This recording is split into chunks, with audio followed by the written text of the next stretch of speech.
Breaking news, Nebraska has hired John Butler to be the team's next defensive coordinator. So in today's video, I'm going to give you my instant reaction. What does this mean for the Big Red? Is this a good move, bad move, or somewhere in between? So really quick, we have a lot to get into. That's obvious. Make sure to hit that like button. And hey, if you're new to the channel or a returning viewer, make sure to subscribe. I post breaking news. It's been a busy couple of weeks talking Husker football, but I talk about coaching carousel updates, transfer portal updates, recruiting updates. So listen, if you're a diehard Husker fan and you want the latest on your favorite team, make sure to subscribe. You will be thanking yourself that you did.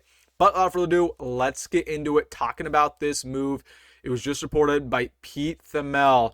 Nebraska has promoted John Butler, their secondary coach, to be the team's next defensive coordinator. Wow. And this was honestly the leader in the clubhouse. I talked about him a week ago that I expected John Butler to be the odds-on favorite. However, over last week, it looked like the search went in a different direction. People were saying, oh, it's going to be an outside hire. Matt Rhule is bringing in people. And honestly, I think that's exactly what happened. Matt Rhule is trying to get an outside hire. If that weren't the case, he would have promoted John Butler instantly. Now, what we can gather from this is that the outside hire didn't really work out. You know, candidates declined or whatnot, and they went down the list and then decided to promote John Butler. So, listen, people are going to have their opinions about this move, and I'll be the first one. I don't think this is a phenomenal move. This is not an A-plus hire. I'm not going to sugarcoat it like it is. You know, we're talking about a guy in John Butler who has only had 1 year of experience as a defensive coordinator. That was with Penn State in 2013.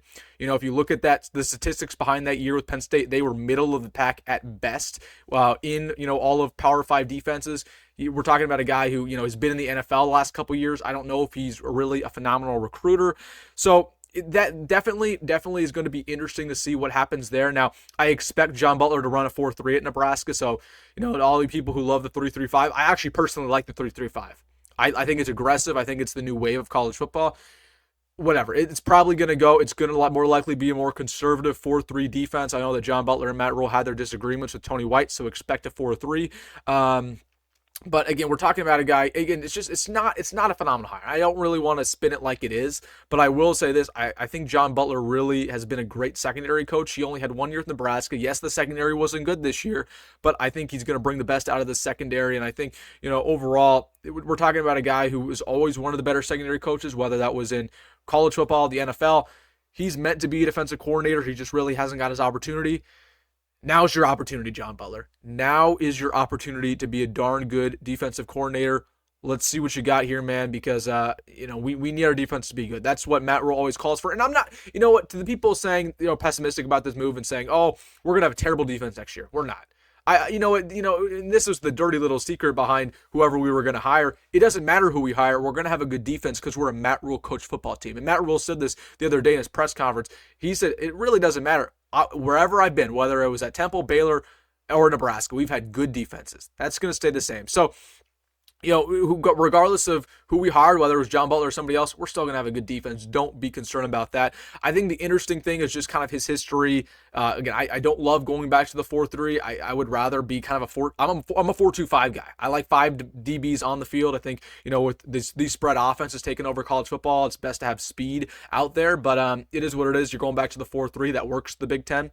Okay, but we'll see how John Butler can get going as our new defensive coordinator. And it'll be interesting to see him as a recruiter because although coordinators don't recruit as much as positional coaches, they do play a big part. Tony White was a big recruiter for Nebraska. People don't give him credit.